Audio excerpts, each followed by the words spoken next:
నాకెవరు ఇన్బాక్స్లోకి వచ్చి జాతకాన్ని నమ్మచ్చని పెట్టాడు. ఆయన జ్యోతిష్యుడు ఏంటో నాకు తెలియదు, కానీ ఎందుకు నమ్మాలి అసలు? ఐ హేట్ జాతకాలు ఎవ్రీథింగ్. నీవు క్లయింట్స్ నువ్వు సంపాదించుకోలేనప్పుడు ఇలా యాడ్స్ ఇచ్చి కొంతమంది సెలబ్రిటీస్ యాడ్స్ చేస్తున్నారు. ఆశా బోరా గారు అయితే చేయట్లేదు, ఆమె నిజంగా చాలా గ్రేట్. నాకు అందుకే ఆమె అంటే నాకు చాలా ఇష్టము. నువ్వు సంపాదించుకోలేనప్పుడు క్లయింట్స్ని, ఈ జాతకం నీకు తెలియనప్పుడు నువ్వు ఎందుకు ఇలా చేస్తున్నావు?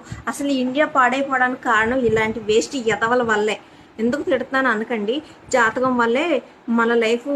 నేను కూడా చాలా సఫర్ అయ్యాను. ప్రతి ఒక్కళ్ళు ఏం చేస్తారంటే సెటిల్ అవ్వకపోయినా, పెళ్ళి అవ్వకపోయినా, జాబ్ రాకపోయినా, పిల్లలు పుట్టకపోయినా నువ్వు ఏదైనా జాతకం చూపించుకో అంటారు. జాతకం ఏముందండి, మనుషులు పూజ చేయండి, వచ్చేయండి అన్నీ చేసి చాలామంది ఫ్రస్ట్రేషన్ అయిపోతూ ఉంటారు. మనం మనకులా ఉండాలన్నమాట. ఈ కొంతమంది వాళ్ళకి తెలియదు. మా చిన్నప్పటి నుంచి మా ఇంట్లో అందరూ జాతకాలు నమ్మి గ్యాంగు ఒకటి కాదు, అందరూ ఒకళ్ళు చూపించుకుంటే మా ఒకటికి 10 సార్లు చూపిస్తారు మా ఇంట్లో. అందుకే మాకు అక్కడ అవ్వాలి, అక్కడ అయింది, ఎన్ని ప్రాబ్లమ్స్ ఫేస్ చేయాలో అన్నీ తెలిసింది. అసలు నమ్మకండి, వేస్ట్ అనమాట. నీ జాతకం నువ్వు తెలియని వాళ్ళు ఏంటి అసలు ప్రతి ఒక్కళ్ళను ఏం చెప్పినా జాతకం అంటారు.